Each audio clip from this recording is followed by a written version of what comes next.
এমন কোন যুবক বা বৃদ্ধ আসেননি বুকো হাত দিয়া বলতেন জীবন ভরা তো যুবকরা গিয়া বলেন নেইমারের স্টাইলে আমার চুলটা সাইডটা দেন, মেসির স্টাইলে আমার চুলটা সাইডটা দেন, রোনালদোর স্টাইলে আমার চুলটা সাইডটা দেন, ওই সাকিবের স্টাইলে আমার চুলটা সাইডটা দেন। আজ পর্যন্ত নবীর উম্মত তোমার জন্য নবী কি না করছে, কি না করছে। দুনিয়া আসবার সময় রব্বি হাবলি উম্মতি, যে সময় মেরাজের মধ্যে চইলা গেছে রব্বি হাবলি উম্মতি, দুনিয়াতেই কা চইলা যাইবে। এই সময় আজরাইল আয়েশা বলতেছে আসসালাতু ওয়াসসালামু আলাইকা ইয়া রাসূলুল্লাহ। আর কোন আজরাইলে আপনাকে আর আমার মতো মৌলবীরে কোনদিন সালাম দিত না, টাস কইরা ধরবো আর সিধা মাইরা ধরে গের গের ডাকে ঠান্ডা হয়ে যাবে। কিন্তু নবীর এটা আলাদা একটা বৈশিষ্ট্য। নবীর কাছে আইসা সালাতু ওয়াসসালামু আলাইকা ইয়া রাসূলুল্লাহ, নবীজি বলতেছে কে ভাই আজরাইল নাকি? ইয়া রাসূলুল্লাহ আমি আজরাইল এসেছি। নবীজি ডাকদা বলতেছে এরে আজরাইল কিসের জন্য আসছো আমি বুঝতে পারতেছি। এমনিই বলতেছে ইয়া রাসূলুল্লাহ এটা আপনার ইচ্ছা, আপনি যদি বলেন আপনার জান কবজ করব, আর আপনি যদি না কোন আমি জান নিব না, আপনি থাকতে পারবেন। রহমাতুল লিল আলামিন বলেন আমি থাকার কোনো দরকার নাই, কারণ আমার বন্ধুর সাথে আমার দেখার প্রয়োজন, আল্লাহর সাথে আমার সাক্ষাতের প্রয়োজন, আর ওই সাক্ষাৎটা আমার ইন্তিকালের প্রয়োজন। বলতেছে না আমি থাকবো না, তবে একটা শর্ত আছে, আমার ভাই জিবরাইল না আসা পর্যন্ত তুমি আমার শরীরে টাচ করবা না, আমার জানের উপরে আক্রমণ করবা না, দাঁড়ায়া থাকো। আজরাইল দাঁড়ায় রইছে, এমনি জিবরাইল আমিন আলাইহিস সালাতু ওয়াস সালাম চলে আইছে। রহমাতুল লিল আলামিন চোখের পানি ছাইরা দিয়া টপ টপ টপ টপ কইরা পানি ছাড়তেছে আর কাঁদতেছে। রহমাতুল লিল আলামিনকে জিজ্ঞাসা করতেছে ইয়া রাসূলুল্লাহ ইয়া হাবিবাল্লাহ, ও আল্লাহর হাবিব আপনি কি আপনার ফাতেমার জন্য কান্নাকাটি করতেছেন? চিন্তার কোনো কারণ নাই, 6 মাস পরে আপনার ফাতেমা আপনার কাছে চইলা যাইবে। কো না আমি ফাতেমার জন্য কান্দি না, কত হাসান হুসাইনের জন্য কাঁদতেছেন? কো না ভাই জিবরাইল আমি হাসাইন হুসাইনের জন্য কান্দি না। কার জন্য কাঁদতেছেন? আমি কাঁদতেছি আমার গুনাহগার উম্মতের জন্য। বাড়িতে গিয়ে কইন সুবহানাল্লাহ, এত ফজিলত কইলাম সুবহানাল্লাহ, এরপরে সুবহানাল্লাহর আওয়াজ নাই, জোরে কোন সুবহানাল্লাহ, আরো জোরে বলেন আল্লাহু আকবার, লা ইলাহা ইল্লাল্লাহ। রহমাতুল লিল আলামিন ডাকদা বলতেছে ও ভাই জিবরাইল আমি দুনিয়া তাকাবো অবস্থায়, কারণ আমি হইলে রহমত, ওয়া মা আরসালনাকা ইল্লা রাহমাতাল লিল আলামিন, সদবজুদ রহমাতাল লিল আলামিন, মসজিদে সুদহা মারু ইয়া জমিন। আল্লাহ নবী সাল্লাল্লাহু আলাইহি সাল্লামকে আল্লাহ তাআলা রহমত স্বরূপ দুনিয়াত পাঠাইছে। শুধু রহমত আমাদের শুধু সৌদি আরবের লাগি রহমত না, শুধু মাত্র আরব কান্ট্রির জন্য রহমত না, শুধু বাংলাদেশের জন্য রহমত না, শুধু দুনিয়ার জন্য রহমত না। আল্লাহ তাআলা ডাকদা বলেন আলহামদুলিল্লাহি রাব্বিল আলামিন, আমি গোটা বিশ্বের জন্য ইহকাল পরকাল জান্নাত জাহান্নাম জাগাস মাস যা কিছু আছে সব কিছুর জন্য আমি রব। হে আমার নবী আপনাকে আমি সব কিছুর জন্য বানাইছি রহমত। দুনিয়ার ভালোবাসা সবাই বুঝে, দুনিয়ার ভালোবাসা সবাই বুঝে, দুনিয়ার নারীর মহব্বত সবাই বুঝে, দুনিয়ার সাধারণ বান্ধবীর মহব্বত সব পুরুষই বুঝে, কিন্তু নবীর মহব্বত, নবীর ভালোবাসা, আল্লাহর মহব্বত, আল্লাহর ভালোবাসা এটা আমার মতো ব্যক্তির বুঝার ক্ষমতা নাই। आशिकों से क्या मजा है माशुकों से पूछियो, आशिकों से क्या मजा है माशुकों से पूछियो, बाद गुल में क्या मजा है बुलबुली से पूछियो, यारे बद बद तरबुआद अज मारे बाद, यारे बद बद तरबुआद अज मारे बाद, हक जाते पाके अल्लाह हुस्समात। ভালোবাসা এটা আরেকটা জিনিস, ভালোবাসা আরেকটা জিনিস।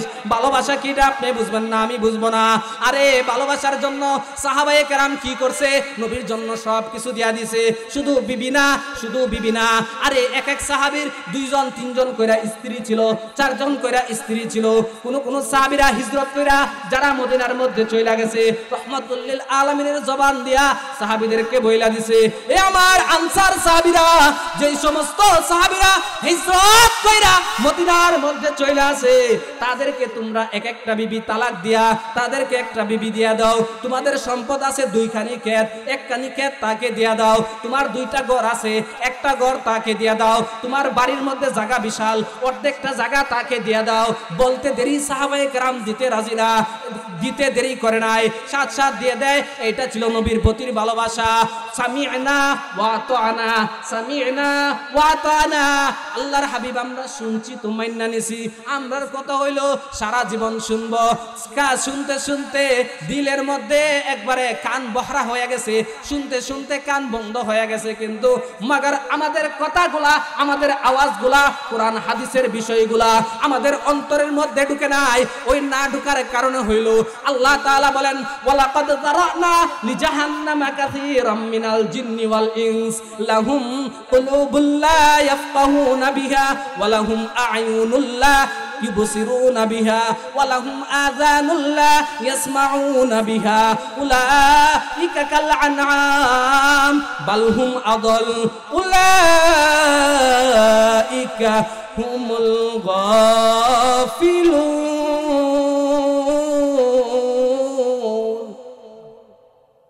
আল্লাহর নবী আল্লাহ তাআলা বলেন, অনেক মানুষ তারা তাদের কান তোয়া কথাগুলা শুনে না, চক্ষু তোয়া আমার কোরআন হাদিসগুলা তারা দেখে না, তাদের অন্তর দ্বারা ওই ভালো কথাগুলা অনুভব করতে পারে না। দুনিয়ার মহব্বত ঠিকই বুঝে, দুনিয়ার নারীর মহব্বত ঠিকই বুঝে। আজকে যদি নারীর ভালোবাসা কেউ দাবি করে, আর যদি নারী বলতে সুলদারে লাম্বা রাখেন সামনে দিয়ে কি করেন? আমি অন্য ওয়াজ করতেছি, এটা বুঝানোর জন্য বলতেছি, অন্য দিকটা নিয়েন না, বুঝানোর জন্য বলতেছি। কারণ যেই জিনিস দিয়ে বুঝবেন ওই জিনিস দ্বারা আমি বুঝানোর চেষ্টা করতেছি। আজকে যদি আপনি একটা সুন্দরী রূপসী একটা নারীকে আপনি ভালোবাসেন, ছেলে প্রস্তাব দিছে আই লাভ ইউ, আমি তোমারে ভালোবাসি, মানে পছন্দ করি, মহাব্বত করি। মেয়ে বলছো ঠিক আছে আমিও তোমারে ভালোবাসি, শর্ত আছে। কি আছে? আওয়াজ দেন না, কি আছে? কি আছে? ভালোবাসো, কি আছে? শর্ত আছে। শর্ত কি? এক নম্বরে চুলগুলা সামনে দা একটু লম্বা রাখবা, পিছন দিক দিয়ে কাটো করে রাখবা।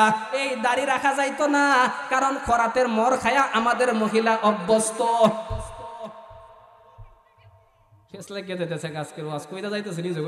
কারণ আজকে টাইমে উল্টা পাল্টা লাগাই লাইছি, এলাকা আজকে বিষয়ভিত্তিক নাই, বিষয়ভিত্তিক সারা কতক্ষণ গাইয়ালাই পরে দা যা হইবার কইয়া না আমারে, কিন্তু আজকে আমি সুযোগ পাইছি কয়ালাই। হায়াত রিজিকের কথা তো আর কোয়া জানা, এখন সময় আছে, এখন তো আর বিদায় করতে পারবেন না, কমপক্ষে বিদায় করতে গেলে কালকে সময় লাগবে। এলাকা আজকে ইচ্ছে মতে হয়ালে। মহিলাদেরকে বলি, যেই সমস্ত নারীরা পুরুষের স্বামীর দাড়ি রাখা পছন্দ করো না, তোমাদের ঘর থেকে জীবনও শাহজালাল বাইর হবে না, তোমাদের ঘর থেকে বরফির আব্দুল কাদের জিলানী হবে না, তোমাদের ঘর থেকে বাধ্যগত সন্তান হবে না, তোমাদের ঘর থেকে অবাধ্যগত সন্তান ওই শাহবাগের ইমরান জন্ম হবে, তোমাদের কুমিল্লার ঐশী জন্ম হবে। আবার কয় হুজুর ছেলে মেয়ে কথা শুনে না, দোয়া করেন, একটু খতম করেন, পানি ভরা থাকলে দেন, তাবিজ থাকলে দেন, তাবিজ না হুজুর রে বাইন্দা গলাত জোড়াই দিল খামইতো। কারণ আপনার নবীর সুন্নতের প্রতি আপনার অবহেলা, আপনার নবীর সুন্নত মহব্বত করেন না। অনেক স্বামীর কয় স্ত্রী অনেক সময় স্বামী, এটা আমাদের উপরে অনেক কিছু আয়ে। স্বামী বলে যে হুজুর আমার বউয়ে মানা করে, নাইলে বউ আমার অনেক গালাগালি করে, কাছে যাইবার দে না দাড়ি রাখলে। কেমন নারী সে, কেমন নারী? আমি বিষয়টা বলতেছিলাম যে আপনার একজন মহিলাকে আপনি মহব্বত করেন, একজন মানুষকে আপনি মহব্বত করেন, ওই মানুষটা আপনাকে দাবি দিছে। কি দাবি? দাড়ি রাখতে পারবেন না। কি দাবি? চুলগুলো লম্বা রাখতে হবে। কি দাবি? প্যান্ট শার্ট পরতে হবে। ওই মহিলাকে খুশি করার জন্য আপনি দাড়ি কামান, ওই মহিলাকে খুশি করার জন্য, আপনার প্রেমিকাকে খুশি করার জন্য সামনের চুলগুলো লম্বা রাখেন, আপনার প্রেমিকাকে খুশি করার জন্য আপনি শার্ট প্যান্ট পরিধান করেন, অথচ নবীর মহব্বতের দাবিদার আপনাদের মতো ভণ্ড আর কে হতে পারে যে নবীর মহব্বতের দাবিদারি করেন, অথচ নবীর দাড়ি রাখেন না, নবীর মহব্বতের দাবিদার, নবীর আপনার মাথার চুলগুলা নবীর সুন্নত তরিকায় পালান না, আপনার নবীর মহব্বতের দাবিদার, নবীর সুন্নত তরিকায় কাপড় পরতে মন চায় না। এর থেকে বাটপার, এর থেকে সিটার আর কেডা হইতে পারে? এর থেকে বাটপার আর কে হইতে পারে? মহব্বতের দাবিদার করেন, অথচ নবীর রঙে রঙিন হইতে পারেন না, নবীর সিরাত সুরত আপনি মানতে পারেন না, কোনদিন আপনি আশিক রাসূল না, আপনি বন্ড রাসূল। এই জন্য বিষয়গুলা বুঝতে হবে, বিষয়গুলা খেয়াল করতে হবে। আপনার সাধারণত প্রেমিকা যদি ওই দাবিগুলা দেওয়ার পরে যদি আপনি বলেন যে না আমি পারবো না, এমনে তোমারে ভালোবাসি, এমনে গোলামের ফোতার কাছে আইস না, কি কইব কি কইব? গোলামের ফুত কালকে যদি দেখি তা করম চালামু। বিষয়টা বুঝছেন দুনিয়াতে উদাহরণ দেওয়ার উদ্দেশ্য হলো বুঝা হাসানোর জন্য না, মজা লাগানোর উদ্দেশ্য না। এ ভাই হে বোন, বিষয়গুলা বুঝেন। আপনার স্বামী যদি দাড়ি না রাখে, দাড়ির জন্য তাকিদ দেন, নাইলে হাসরের ময়দানে কবরের মধ্যে মনে মনে ভাবতেছেন যে হে বাবা বিসমিল্লাহি ওয়া আলা মিল্লাতি রাসূলিল্লাহ। কিও দোয়া কিতা কবর লাশ যে সময় লাগি দোয়া কিতা বিসমিল্লাহি ওয়া আলা মিল্লাতি রাসূলিল্লাহ, কবর খাসিফালিল্লাহ আছে আয়ো সিফালিল্লাহ। আমিও দিমু সারা জীবন বাটফারি আর সিটারি, এখন আইছো মিল্লাতে রাসূলিল্লাহ, নবীর সুন্নত নিয়ে আইছো আয়ো। এটা আমি ভালোই বুঝি, এটা কিতা ভালোই বুঝি। সিফালিল্লাহ খাইবা যে সময়, ও মা ও বোন, যে সময় আপনি কবরে যাইবেন, আপনাকে যদি জিজ্ঞাসা করে হে তোর স্বামী দাড়ি রাখছেননি, যদি এই সময় শুনে যে আপনার কারণে আপনার স্বামী দাড়ি কাটছে, আপনার কারণে আপনার স্বামী নবীর সুন্নতি পোশাক ছাড়া অন্য পোশাক পরছে, আপনার কারণে আপনার স্বামী সুন্নতি চুল ছাড়া অন্য চুল রাখছে, এই সময় আপনি নবীকে যে সময় দেখানো হবে, দুইটা রাওয়ায়াত বুখারী শরীফের, দুইটা রাওয়ায়াত, একটা রাওয়ায়াত মান নাবিয়ুকা তোমাদের নবী কি, আরেকটা রাওয়ায়াত হলো মান হাযার রাজুল আল্লাযী বুইসা ফীকুম, ওই ব্যক্তি সম্বন্ধে তোমাদের ধারণা কি যাকে তোমাদের নিকটে পাঠানো হয়েছিল। দুইটা রাওয়ায়াত, একটা হলো সরাসরি নবীর রওজা এবং আপনার কবরের মধ্যে একটা রাস্তা হয়ে যাইব, কবর থেকে সোজা নবীজির দেখতে পারবেন যে নবীজি রওজার মধ্যে বৈশা রইছে। আরেকটা রাওয়ায়াত সরাসরি নবীকে তুলে ধরবে, এই যে মান হাযার রাজুল আল্লাযী বুইসা ফীকুম, ওই ব্যক্তি সম্বন্ধে তোমাদের ধারণা কি যাকে তোমাদের নিকট পাঠানো হয়েছিল। তখন আপনি বলবেন হাই হাই লা আদরি, হাই হাই লা আদরি, হাই আফসোস, হাই আফসোস, আমি জানি না, আমি জানি না। তখন আল্লাহ কইব ফেরেশতা কই আছস, তাড়াতাড়ি শুরু কর, তাড়াতাড়ি কি কর শুরু কর, যত বিসমিল্লাহি ওয়া আলা মিল্লাতি রাসূলিল্লাহ, আতর গোলাপ সুন্নতি তরিকা একবারে পোশাক দিয়া সারা জীবন সুন্নতি পোশাকের উল্টা, আর আজকে আইসো সুন্নতি পোশাক নিয়ে। অনেক মহিলা আমাদেরকে নিয়ে টাট্টা করে, তো মৌলবী তোমরার কারণে কাপড়ের দাম বাড়ছে। একদিন আমি গেছি কাপড় কেনার লাগা, মানে আমার বৃদ্ধ মহিলা কইছে হুজুর তোমরার লাগে আজকে কাপড়ের দামটা বাড়ছে। আমি কো মাই গো কেমনে বাড়লো, তোমরা কত লম্বা লম্বা জামা কিনতো, দেশের কাপড় শর্ট ফালাই দিতেছো, এত ছোট ছোট কাপড় কিনলে তো এত কাপড় লাগলো না, এত দাম হইতো না। আমি কো মাই গো আপনি কত লম্বা কাপড়টা কিনছেন, আপনি থেকে তো আমার কাপড়টা শুরু, আপনার এটা 12.5 হাত, 12 হাতে 6 গজ, আমার 3 গজ হয়ে জায়গা। আমি বেশি কিনলাম না, আপনি বেশি কিনলেন। মহিলাকে মূল্যায়ন সাফাটা আছে, বাপটি কথা হইয়া পারা জানা। আমাদের বিষয়টা এমন হয় যে সময় কোরআন হাদিস নিয়ে হকটাকে তুলে ধরা হয়, তখন না এটা মানি না, এটা যে কটা করছি দই। এই জন্য বিষয়গুলা বুঝতে হবে, বিষয়গুলা বুঝতে হবে। রহমাতুল লিল আলামিনের আদর্শে আদর্শবান হতে হবে, নবীজির সুন্নাত তরিকায় আমাদের জিন্দেগি চালাইতে হবে, তাহলে নবীর প্রতি ভালোবাসাটা আমাদের যুক্তিসঙ্গত হবে। আর যদি নবীর প্রতি ভালোবাসার দাবি করি, নবীর তরিকা আমার মধ্যে নাই, নবীর সুন্নত আমার মধ্যে নাই, নবীর সুন্নত টুপি আমার মাথায় নাই, নবীর সুন্নত তরিকায় আমার মাথায় চুল নাই, এমন কোন মানুষ আসেননি, এমন কোন যুবক বা বৃদ্ধ আসেননি বুকো হাত দিয়া বলতেন, জীবন ভরা তো যুবকরা গিয়া বলেন নেইমারের স্টাইলে আমার চুলটা সাইডটা দেন, মেসির স্টাইলে আমার চুলটা সাইডটা দেন, রোনালদোর স্টাইলে আমার চুলটা সাইডটা দেন, ওই সাকিবের স্টাইলে আমার চুলটা সাইডটা দেন। আজ পর্যন্ত নবীর উম্মত তোমার জন্য নবী কি না করছে, কি না করছে।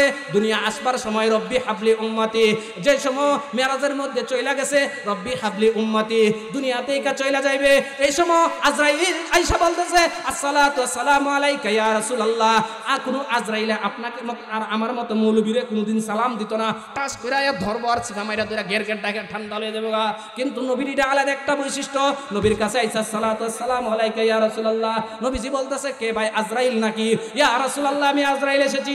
নবীজি ডাকদা বলতেছে এরে আজরাইল কিসের জন্য আসছো আমি বুঝতে পারতেছি, এমনি বলতেছে ইয়া রাসূলুল্লাহ এটা আপনার ইচ্ছা, আপনি যদি বলেন আপনার জান কবজ করব, আর আপনি যদি না কোন আমি জান নিব না, আপনি থাকতে পারবেন।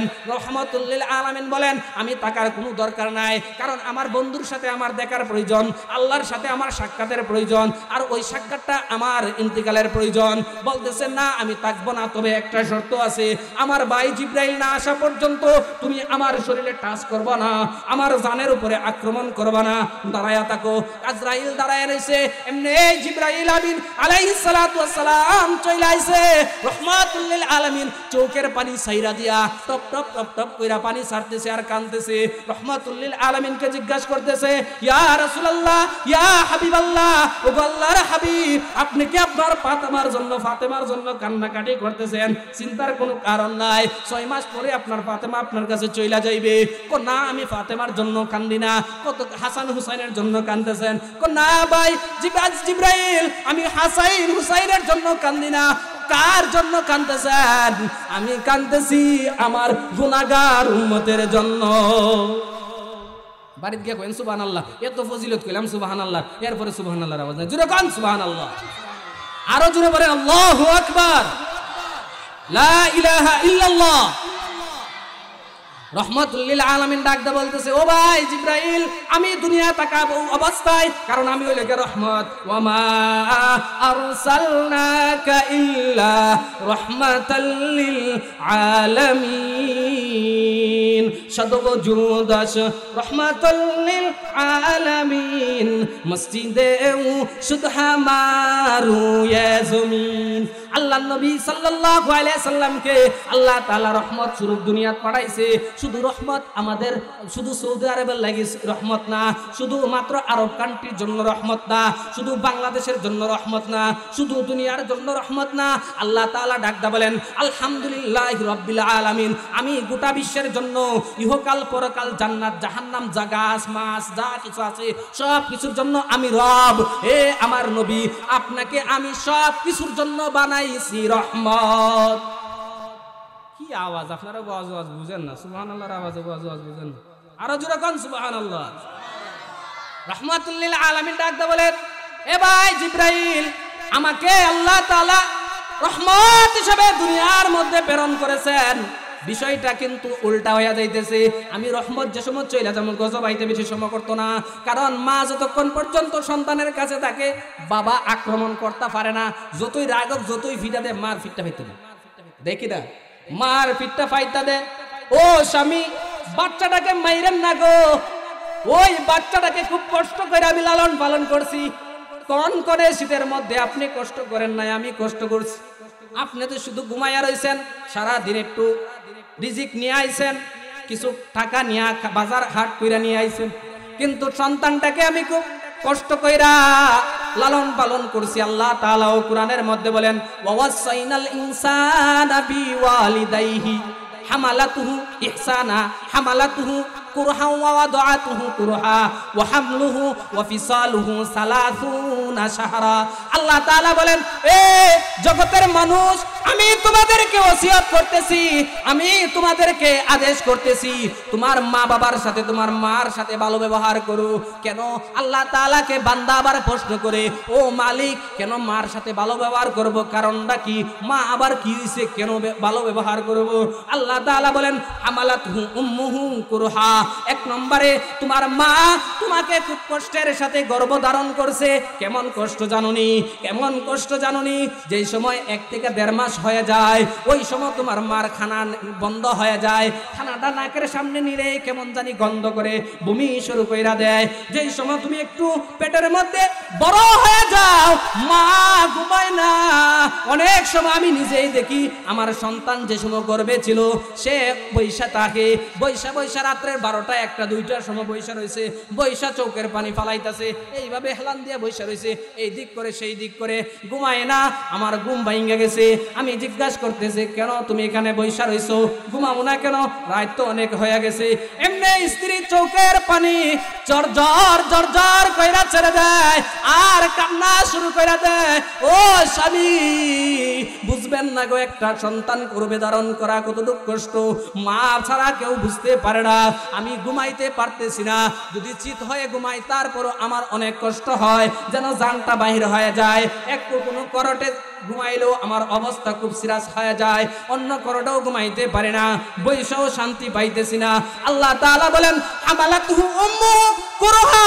এক নম্বরে এই নিমক হারামের দল, তোর মার সাথে তোরা খারাপ ব্যবহার করিস না। এই নিমক হারাম, তোরা তোর মার সাথে নিমক হারামি করিস না, কারণ তোর মা 3টা জায়গার মধ্যে বিশেষ কষ্ট করছে। এর মধ্যে 1 নম্বরে হইল তোর মা তোকে খুব কষ্টের সাথে গর্ভধারণ করছে।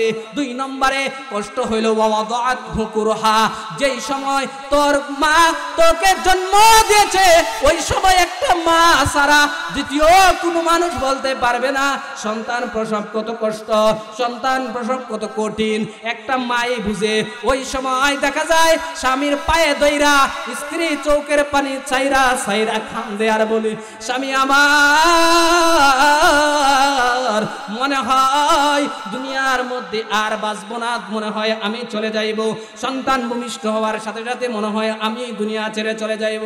ও স্বামী, দুনিয়ার মধ্যে চলাফেরার ক্ষেত্রে অনেক সময় আপনাকে কষ্ট দিছি, আল্লাহর রাস্তায় আমাকে মাফ কইরা দিয়েন। শ্বশুর শাশুড়ির কাছে দইরা চলে যায়, ও শ্বশুর, ও শাশুড়ি, অনেক অন্যায় করছি আর আমাকে বদদোয়া দিয়েন না, আমাকে মাফ কইরা দেন। ও বৌমা কি হয়েছে?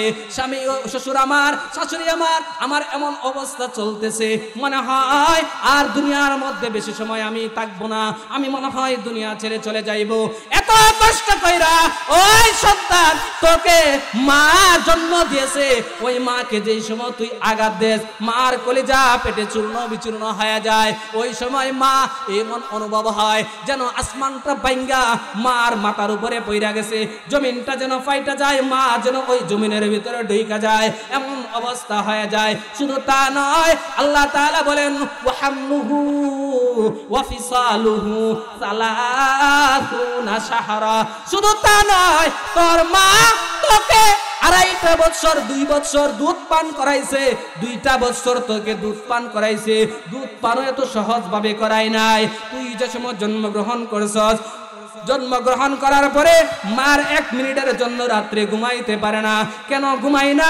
ঘুমাইলো আরেকটা মানুষ পাশে রাখে, তাকে বলে আমার সন্তানটাকে রাখো, আধা ঘন্টা 10টা মিনিটের জন্য আমি ঘুমাইতেছি, কারণ আমার সন্তানের ভয় হইতেছে, না জানি জিন পরি আমার সন্তান নিয়ে যায়, না জানি সন্তানের উপরে কোনো সমস্যা হয়ে যায়। এমন ভয় নিয়া, এত কষ্ট নিয়া সন্তান মা বাবা লালন পালন করে, ওই মা বাবাকে চাইরা আজকে বউকে নিয়া তুমি টাউনের মধ্যে 3 তলা 2 তলা ফ্ল্যাট নিয়ে বাসা বাড়ি দিয়া থাকো, মাটাকে কুড়ের ঘরের মধ্যে রাইখা দিছো। তুমি তোমার স্ত্রীর কথা শুই না বিদেশে চলে গেছো, মার কোনো খবর নেও না। এমন কত ঘটনা আছে।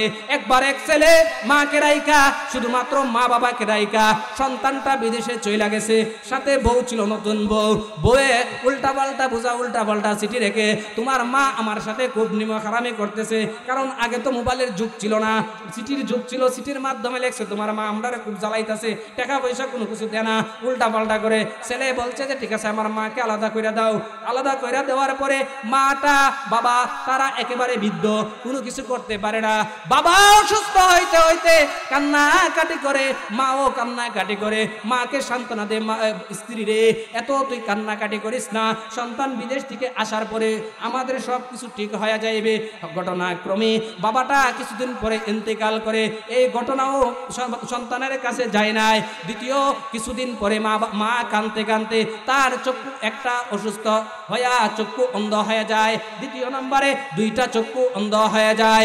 এমন অবস্থা হওয়ার পরে এক সন্তান যখন বিদেশ থেকে দেশের মধ্যে আসলো, সন্তান কিন্তু সোজাসুজি বাপের বাড়িতে আসে নাই, সোজা চলে গেছে শ্বশুর বাড়ির, কারণ বান্ডিলগুলো সব শ্বশুর বাড়ির মধ্যে বাড়াইছে।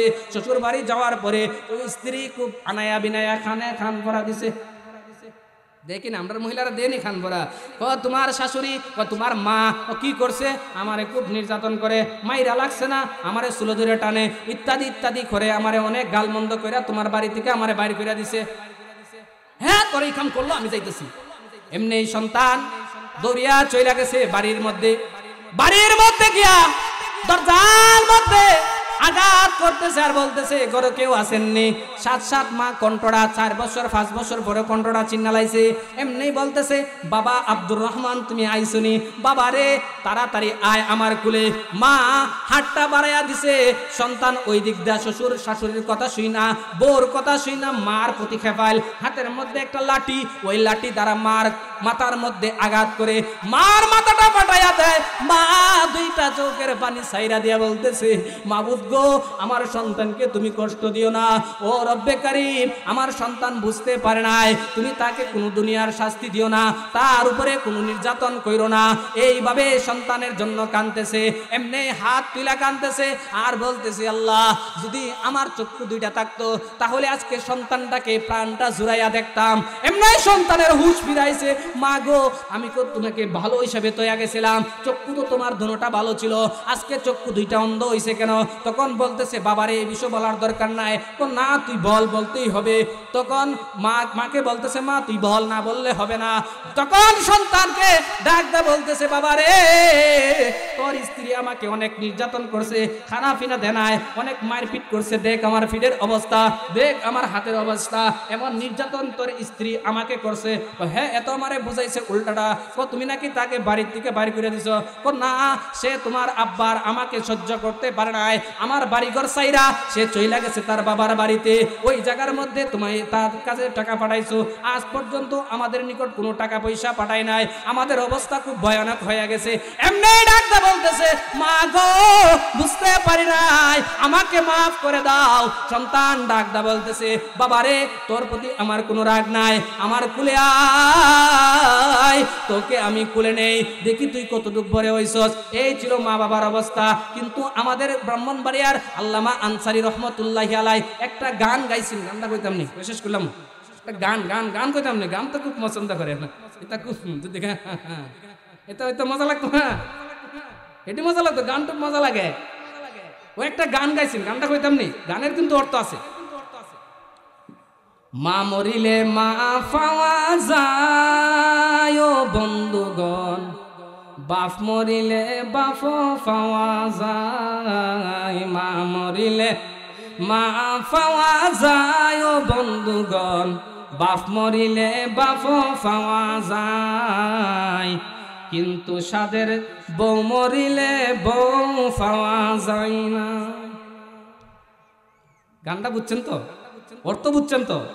এমনি পাগল রে থাপা মাইরা ধরছে, তুই কি গান গাইতেছ? হুজুর গান যেটা গাইছি সঠিক গাইছি। কি গান গাইছ?